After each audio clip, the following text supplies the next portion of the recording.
Hey, Mama, you're listening to the Resting in Motherhood podcast with your host and new motherhood BFF, Brittany Maya.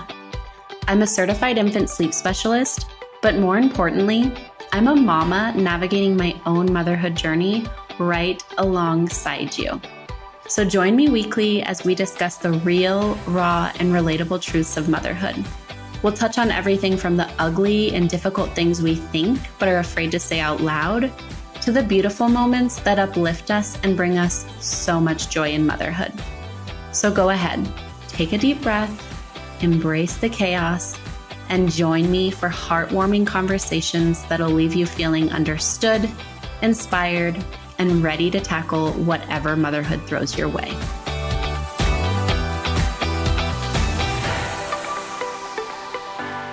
Welcome into the Resting in Motherhood podcast. How are you today, Mama? How is life going? How are you feeling? I have to be honest that when I sat down to record this episode, I asked myself, as I do every single week, how am I currently finding rest in motherhood? And to be honest with you, I feel like I'm not right now, but I want to be fully transparent. I never want to fake things with you. And I just feel like just accepting the fact and being honest with myself that I'm not currently finding rest in motherhood is restful in itself, right? I will say that I'm not finding rest in motherhood, but I'm still doing all of the practices that really help me find rest in motherhood. So I'm waking up, I'm doing my meditations, I'm going on my walks, I'm eating nutritious foods. So I am doing those things to give me rest, but I feel like right now I am in a season of go, go, go. We had Lila's birthday, then we had friends in town, then Lila started school, and I'm also in the middle. If you attended the free masterclass last week, I was in the middle of working on the masterclass, and now I am in the process of launching a new group coaching program, which you are going to learn all about later today. So I have been busy. Capital letters BUSY, so busy. And I think I used to kind of like shy away from this busyness and kind of start like, okay, I'm not going to do this and I'm not going to do that. And I do think that there is a beautiful balance of knowing when you are about to burn out and knowing when to kind of push through. For me, launching the masterclass and this new group coaching program, this is a time of growth. This is a time of getting uncomfortable, of expanding, resting in motherhood. And so I'm really leaning into that, knowing that, yes, I am working harder right now. Yes, I am doing more. No, I don't have as much free time as I normally do. No, I'm not filling my cup as much as I usually do.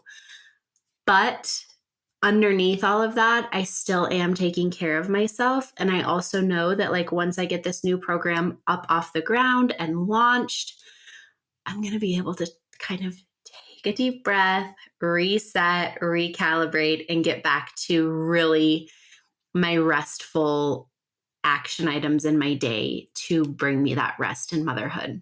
So just a note that if you are in a busy season of motherhood, it doesn't mean that you can't be doing nourishing things for yourself, which is actually what we're going to be talking all about today.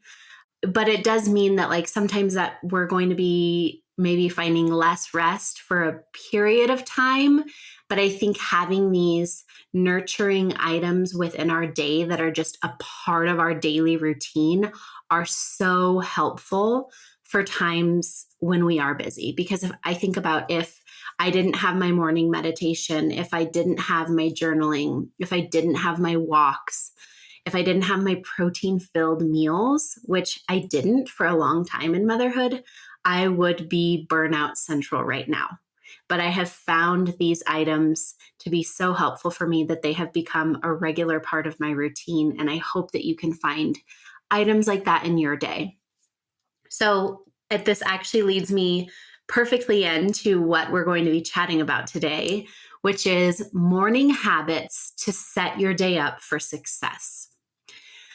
I had a hard time narrowing these down because I think that they're all important. And I also want to say that like the order that I say them in does not mean that like one's more important than the other. And it also doesn't mean that like it needs to happen first. I think that we all need to kind of analyze our lives, analyze our days, and pick and choose what's going to be most nourishing to ourselves, most realistic, and just what's going to work better for us, right? Because we're all living different lives. We all have different morning routines.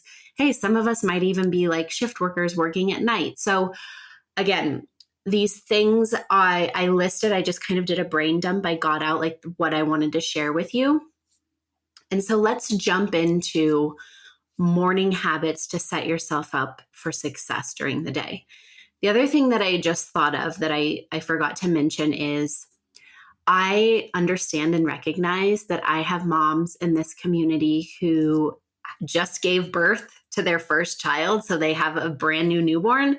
And I have moms in this community who have been with me since the start when resting and motherhood used to be lullaby sleep long ago. And so I know that I also have moms who have older little ones, 4 years old, 5 years old, maybe even older. Maybe you have two. I know a lot of my clients now are pregnant with their second. When we worked together years ago, and now they're pregnant with their second. Some have had 2 or 3 babies in the last few years. So I recognize and understand that we are all at different places. And so I want to remind you that things are going to look different in different periods and different seasons of motherhood. But it doesn't mean that you can't be doing these things. Like specifically in those first, let's say 6 months of your baby's life, when things feel so chaotic and out of control, you can still do these things. It's just going to look different. It's going to require a little bit more creativity on your part. And this is a loving reminder. And I've said this before in the podcast, like when I was talking about me waking up before Lila in the morning. For the longest time, it was not my season to wake up before Lila in the morning. I just would try and she would wake up as soon as I left the bed. So if you're currently in a place where you're like, well, I would love to be able to wake up before my baby so that I could get these things done, we can work together. I can help you get to that point. Or sometimes it really is just a matter of saying, it's not that season yet for me, but it will be. And until that season comes, I'm going to focus on what I can control. And I'm going to rewrite my narrative right now to create routines and structures that really serve me. So, what can you do in the morning to set yourself up for success? The first thing that I think is really powerful and easy and can be done with a baby sleeping next to you if you wake up before them, or nursing in the morning when you're nursing, or if you're giving your baby a bottle, or if you're just cuddling in the morning, this could be done any which way, like with a baby or without a child or a baby with you. So 1 to 2 minutes of deep breathing to simply ground yourself. So you're waking up, and I don't know about you, but when I'm in a hard place, I wake up in a bad mood. Like I just wake up and see the world as doom and gloom and everything's hard and woe is me. And so taking those 1 to 2 minutes, literally when you wake up, taking a few deep breaths, breathing in, like think about, I want to breathe in positivity today. I want to breathe in rest. I want to breathe in lightness. And then exhaling any funky negative energy, any tension in your body, just exhaling it while you're laying there. Like I said, this could be done if you bed share and your baby is right next to you, still asleep. Just do that deep breathing. And hey, if they keep sleeping, maybe you do more than 1 to 2 minutes, right? If you have a little one where you are waking up before them, I would encourage you maybe to go a little bit longer. Maybe you do 5 minutes of deep breathing exercises, or maybe you do some meditation, some journaling, some praying, some reading, whatever type of reflection really fills your cup in the morning. Highly recommend doing that. But if you cannot go that far before your little one wakes up, the 1 to 2 minutes of deep breathing is enough. The other thing that is really powerful in the morning is early morning sunshine. And this is more from the perspective of our circadian rhythm. If we expose our eyes to lots of bright, natural sunlight in the morning, it helps our circadian rhythm know, okay, the sun is up, I'm ready to be up. This helps our bodily functions. So, eliminating eating, sleep patterns. And also, I just find that there's something so grounding about walking outside in the morning, whether that be if you have grass, grounding your feet in some grass without shoes on is amazing in the morning. If you have like a patio or a deck, maybe it's just walking and literally like looking up at the sun. Again, this is where you could be doing your 1 to 2 minutes of breathing, where you literally just close your eyes, stand or sit in the sun, take your deep breaths in, take them out, breathe out whatever funky negative energy you don't want. This could be a really fun morning routine with your little one. Even if they're little, it'll become something if you do it every day that as they get older, they will be doing those deep breaths with you. So again, this one is easy. You can do it with a child. You can do it without a child. I wake up about an hour and a half before Lila does. And on days where it's not rainy, we have a patio upstairs, like we're by our bedroom. I take my yoga mat, I set it out on the patio in the sun. I put on my Superhuman app. If you've been listening to the podcast, you know how obsessed I am with my Superhuman app right now.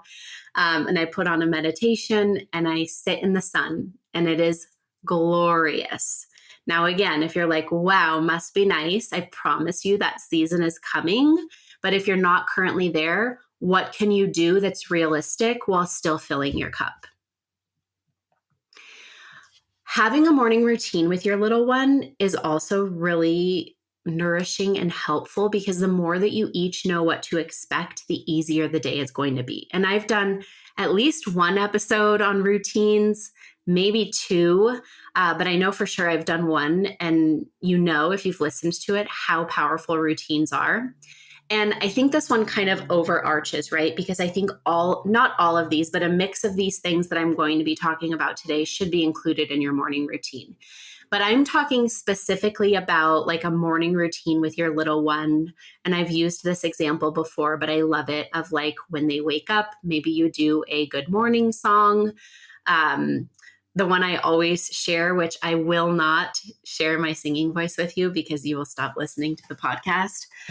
But you just say good morning to you in the sound, like in the beat or rhythm of happy birthday to you. That one's easy. Both getting dressed. I think I've talked about this one too. So dressing your little one, dressing yourself, even if it's just putting on a clean pair of sweats. It's nice to just change out of your sleep clothes, kind of restart your day. If you're wanting something more elevated, maybe you're putting on still comfy athleisure. But I really recommend getting dressed in the morning just to kind of like reset. Maybe it's a walking tour around the bedroom with your little one, opening the blinds. Maybe again, it's that getting outside. But I would have just like a simple routine that you do every single morning when your little one wakes up, which is going to help them, but it's also going to help you, because the more we can predict and know what's coming, the calmer and safer we feel. And when we are dealing with crying, if you have a toddler, if we're dealing with meltdowns and big emotions and tantrums, we want our nervous system to be as regulated as it possibly can. And all of these things help. Another thing that I really recommend doing, and I will be honest with you, it's funny, as I worked on the masterclass, and now as I'm working on this new program, again, that I will share about in a little bit, I'm noticing things that I have kind of like let fall out of my life that I'm like, oh, I should still be doing this. I used to be really good about doing this one, which is setting intentions for your day. Now, yes, I journal, but I feel like since I'm in an easier place in motherhood, I've become very like future oriented, like, okay, what are my goals for my business? What, like all of those. And I have kind of come out of the present moment. So I'm like setting intentions for further in the future, but setting intentions for your day is amazing. I used to go do this if I could sneak out of bed while Lila was still asleep. This is when when I was still married. So I was able to leave her with her dad. I would sneak out of bed. I would go sit in the sun. I would literally like close my eyes. If you're watching YouTube, you can see it, but like I would close my eyes, let my arms kind of go out and like just look up at the sky, even though my eyes were closed, and like bask in the sun. And then I would set 2 intentions for my day. So maybe it was, I'm going to be present today. Or if I feel anxiety coming, I'm going to recognize it, allow it to be there and not try to control it and move on with my day, right? Like 2 easy intentions. I'm going to find joy in the little things today. And those intentions are so helpful because then what I would do is like at lunchtime, check in. How am I doing on my intentions? And then maybe in the afternoon, how am I doing? It's a great way to kind of check in with yourself. And if you've fallen off track, that's okay. This is an invitation to get back to your intention. This one's a big one that I've recently started doing and I really think is powerful is drink water before you eat breakfast and definitely before you drink coffee. Drinking a glass of water first thing in the morning helps kickstart your metabolism, it flushes out toxins, and it hydrates your body after sleep, especially if you are a breastfeeding or pumping mom and you were making milk all night long. You should be drinking water like before you even get out of bed, like a nice, I like to say a glass, but like most of us are sleeping with a water bottle next to our bed. So like a few sips of water. Also, this is not medical advice, but one thing that my functional doctor had me start doing is I put Himalayan sea salt in my water. So I just put a pinch every time I make my water bottle, I put a pinch of Himalayan sea salt in there. And that helps with electrolytes. It helps with mineralization. So like I know a lot of people use like the electrolyte packs. I just use Himalayan sea salt. It also helps with hydration and it has been game changing. Like I have so much more energy. So that's a little hack. And then on the more like woo woo side, while I'm drinking my morning glass of water, I say my affirmations. So like I'm drinking in that affirmation and really letting it fill me up. So maybe it's, I am abundant, I change lives, like whatever you want your affirmations to be. I find that that's a really grounding practice in the morning to say your affirmations while you're drinking your water. Cause you can imagine the water like filling you up and your affirmations are flowing through your body. Next, kind of related to water, but different, eat a nutritious and protein-filled breakfast. So a protein-filled breakfast is good for your blood sugar. Protein also helps slow down the absorption of carbohydrates, which prevents rapid spikes and crashes in your blood sugar levels. So this leads to sustained energy throughout the day. I used to not prioritize protein with my meals, especially breakfast. I was more of like a yogurt, oatmeal. Yogurt does have protein, but now I try to aim for 20 plus grams of protein at breakfast. And I have found that my blood sugar doesn't crash, so I don't get that like jittery, anxious feeling during the day anymore. I do feel full longer, so then I don't start like snacking on things that I really don't even want to be snacking on, but I've let myself get too hungry. So that one's big. And honestly, I eat the same breakfast every single morning. I eat 2 eggs, I poach them, 2 poached eggs, 2 pieces of sausage. And each piece of sausage has 6 grams of protein, and then each egg has 6 grams of protein. So I am getting 24 grams of protein with my meal. Easy peasy. I can make it easy. That was funny. Easy peasy. I can make it easy, but it's super easy and quick. So prioritizing protein. And I know this one's also hard. Eat your protein-filled breakfast before you have your caffeine.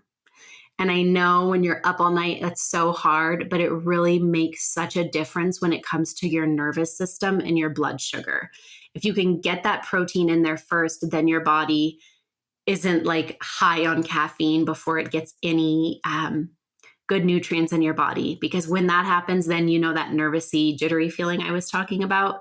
That's the worst when you're coming off a rough night of sleep and you have a crying baby or a melting down toddler. So these are simple shifts that don't require a lot of time. All they require is you committing to, I'm going to do this change. And anytime we start a new habit, we might fall off. That's okay. You get back on, right? I think that when we fall off, then we kind of stop, we stop doing it. Try to like, okay, I didn't do it yesterday, but I'm going to get back on it tomorrow. And also, I don't think that you need to be doing all of these things. Like I said, I would pick and choose from this list what's going to feel most natural and nurturing to you and what feels realistic. If you can do all of them, great. Like the water before eating the protein filled breakfast, like those should be non-negotiables. The caffeine after you eat, those should all be non-negotiables. And then the rest you can kind of pick and choose. I also think that the deep breathing exercises are very easy to incorporate into your day. And I would almost say, I know we're specifically talking about morning habits here, but I would also say that like I would be making a point, and maybe this is if you're setting your intentions, maybe you line these up. So the deep breathing comes when you're checking in with your intentions, but like I would be doing 1 to 2 minutes of deep breathing in the morning, 1 to 2 minutes of deep breathing in the middle morning or afternoon, and then 1 to 2 minutes of deep breathing in the evening, and then 1 to 2 minutes of deep breathing as you're falling asleep, right? Just those resets for your nervous system are huge. Another habit that I think is really helpful is to plan your day lightly. And this is specifically for my anxiety-ridden girlfriends. First, I will say if you are really struggling with anxiety, I highly recommend working with a therapist. But one thing when we have anxiety is we like to know, like the predictability. Yes, I've talked about how important predictability and patterns are for our brain. When we have anxiety, and I say we because I do have anxiety, knowing what's coming next is like tenfold. Like we need it so much more. If you follow me on Instagram, if you listen to the podcast, you know that I am a book lover. I love books. I read all the time. I will read the ending of a book. Like if I start getting too anxious in the middle of the book because of the drama, I will go read the ending to like make sure that it's going to be okay. Like I need to know, right? So planning your day lightly can be really helpful. And I know I talked about morning habits, but what I would actually recommend doing, and I've just started this practice myself and I find it so helpful, is in the evening. And maybe you're doing this while you're rocking your little one to sleep or nursing them to sleep, or maybe you're doing it after they go to bed and you're going to bed yourself. The Superhuman app, and I know I talk about them all the time, but they have like a really nice evening reflection meditation that does this. So if you have the app, it's amazing. But you essentially like plan out your day the next day. So you kind of rehearse it in your mind. So you could say like, okay, I'm going to go to bed. I'm going to wake up and I'm going to do my 1 to 2 minutes of breathing. Then I'm going to snuggle my little one when they wake up or nurse them or whatever you do. Then we're going to do our morning routine. And then we're going to get outside and get some sunshine. I'm going to drink my water. Then I'm going to make our breakfast and then I'll have my coffee. Like plan it out, because when you plan it out and you rehearse it, it makes it easier the next day because you're already expecting it. Now, don't worry about the times and don't worry about if you don't get something done, but just planning it out in your head. Or if you're really anxious, and I used to have to do this for a while, write it down. Or if you have a partner, a loving, supportive partner, you could tell them, hey, I just want to like talk about my day tomorrow. It's going to help me process it. You don't need to say anything. This is just purely for me to process tomorrow and lightly plan the day. And then you walk through like what's going to happen. And then we're going to do nap. And then I want to go on a walk, right? Just lightly plan it out. And again, if it doesn't happen, that's okay. But when you kind of take those anticipatory steps, like thinking about what's coming, you're going to feel more relaxed and at ease because you know what to expect.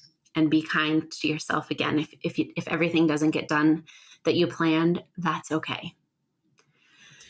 Affirmations are another big one. And again, I wouldn't say this is just for the morning. I would say this is for all day. I would have a few written down or on your phone screen. So like your lock screen that you come back to when you need them, right? So I am a good mom. I am my child's safe space. My best is going to look different on different days, and that's okay. I'm trying to like think of some, like a big one I used for Lila when she's having a meltdown. I use it for myself, but her emergency is not my emergency, meaning that I can stay calm and regulated while she's working through her emotions so that I can be there for her. Any affirmation that really helps you and grounds you and resets you have those on deck. Maybe you're putting them on your mirror. Maybe, like I said, I think the most realistic just in our technology driven world is to have them on your phone.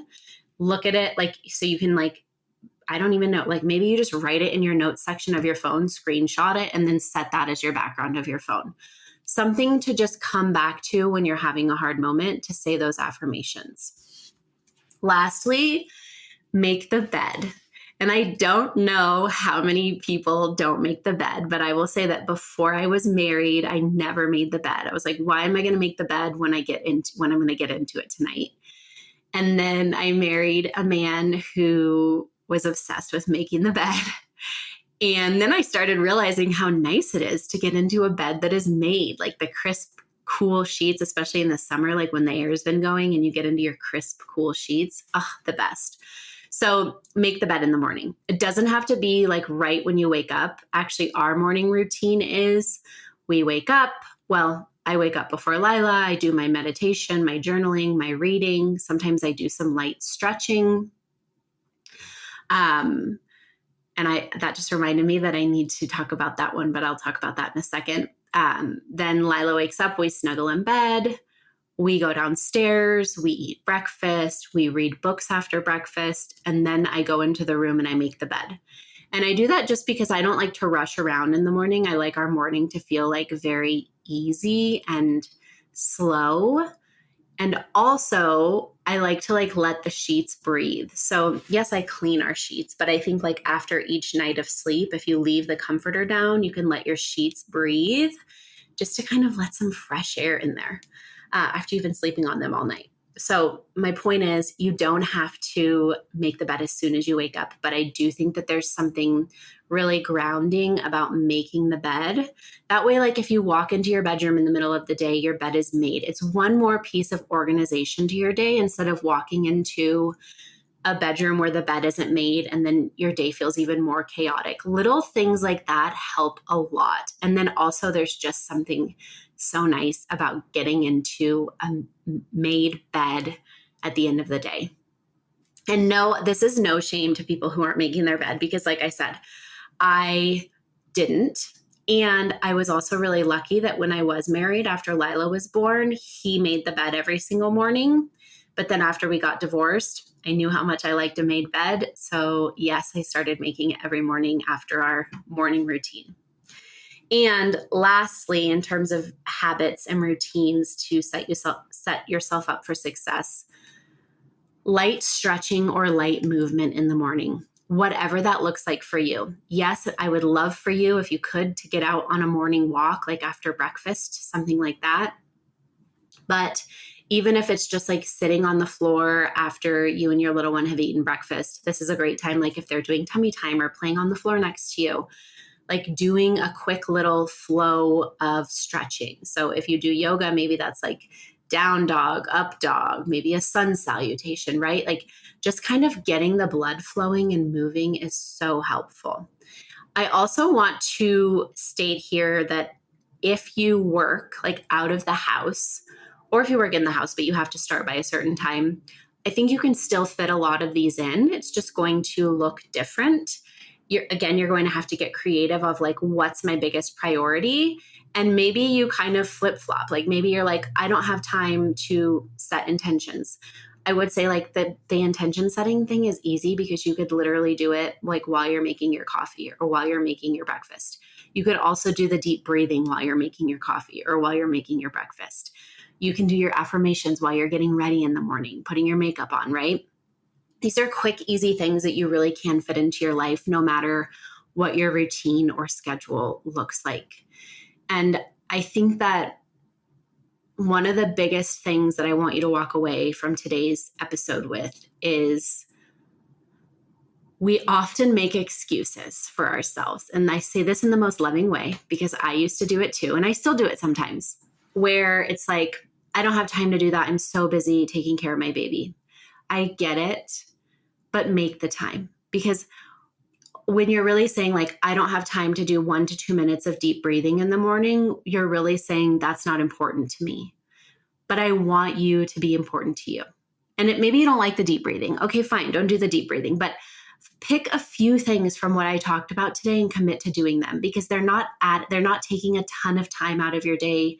They're not like these big things that require you to get childcare. They're easy, simple things that could really transform how you move through your days and how you feel in motherhood. Which leads me perfectly into what I'm so excited to chat with you about. If you're still kind of feeling like, I don't know how to do this, or okay, but I'm doing those and I'm still feeling really flustered or chaotic in motherhood, I am launching the Thriving Moms Club, which is an 8-week intimate group coaching program that is going to transform your life in motherhood. This program is for the moms who are ready to find joy in the day-to-day of motherhood, even amidst the struggles of parenting. The moms that are ready to boldly step into their confident mom era, feeling fully confident in the choices they're making and who they are in motherhood. And the moms who are ready to ditch the guilt and actually start taking care of themselves. And I will add there, ditch the guilt and excuses, because again, lovingly, as a mentor, as a coach, I'm going to call you out and say, hey, and I will say some things like we don't have time for, like you probably don't have time. I think we could find a way to make the time, but like, I'm not asking you to go get a 90-minute massage once a week, right? I mean, that's a great bonus, but I'm asking you to do practical little things that are going to impact your life. And it's also for the moms who feel alone in their motherhood journey and want a true village of women who understand what they're really going through. This program is for you if your days as a mom feel chaotic, exhausting, and stressful. You're parenting against the grain, but you're having a hard time ditching the noise and following your own intuition. And you know deep down that there has to be a better way to do motherhood. Maybe you're listening to this podcast episode and you're like, wow, like how is she doing those things? How can I make the time? This program is your how-to. It's going to help you embody and live and do it. After our 8 weeks together, you will know exactly how to balance you time while also deepening your connection with your little one and prioritizing your one-on-one time with them. You will be the most confident and empowered version of yourself that you've ever met. Your days as a mom are going to feel joyful, peaceful, and yes, even easy, even on the days with 10 meltdowns, right? Because you're going to have the structures and the routines and the practices in place to help you through those days. You'll walk away from this group with a group of true mama BFFs and a village to support you moving forward. So what does this program look like? So as I said, it's an 8-week group coaching program where you will get 8 weekly lessons sent to you at the beginning of each week, guiding you through the exact shifts and actions you need to make to start thriving in motherhood. Then we're going deeper later on in the week, and you're getting 8 weekly group coaching calls where you can ask questions, work through challenges, and work through those challenges with the support from myself to guide and mentor you, but also the other moms who truly get it. And those group coaching calls are going to help you build lasting relationships that extend beyond the program. And I think that those group coaching calls are really going, like, those are the chef's kiss. Like, those are what's really making this program amazing, because you're going to be with 14 other moms. I'm only allowing 15 moms into this group.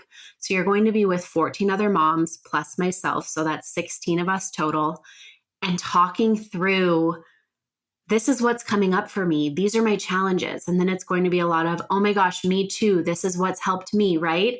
It's going to create that sisterhood and that support, that warm hug that we all need in motherhood. On top of that, you're going to be getting weekly journal prompts sent to you, as well as homework or action items that are going to help you start embodying the changes that we discuss in each week's lesson. And lastly, you're going to get access to a private group chat with myself and the other 14 members of the Thriving Moms Club, so that you can check in daily for accountability, share struggles, and uplift and empower each other. And again, build those lifelong friendships with women who are parenting similar to you, who are going through similar things, and are really there to support and empathize with you. So If you would like to be part of the Thriving Moms Club, please come join me. I would love to have you. I will have the link to the program below in the show notes, and you can get $300 off of the Thriving Moms Club now through Sunday, September 8th at 10 o'clock p.m. Eastern Standard Time. After that time, the price will be going up to the full price. So you have a week, a little less than a week. You have about 5 days to get those $300 off and join the Thriving Moms Club and transform your life and your little one's life. You're going to show up as the mom that you deserve to be and that your little one deserves to have. So let's start thriving in motherhood. I look forward to seeing you in the program, and I will see you next week on the podcast. I'm wishing you a beautiful day, and I'm sending you lots of love. Let's meet up next week too. Make sure to subscribe to the Resting in Motherhood podcast on Apple Podcasts, Spotify, or wherever you're listening. Want to continue this conversation? Head to the show notes for this episode at restinginmotherhood.com/podcast, or connect with me on Instagram at resting_in_motherhood.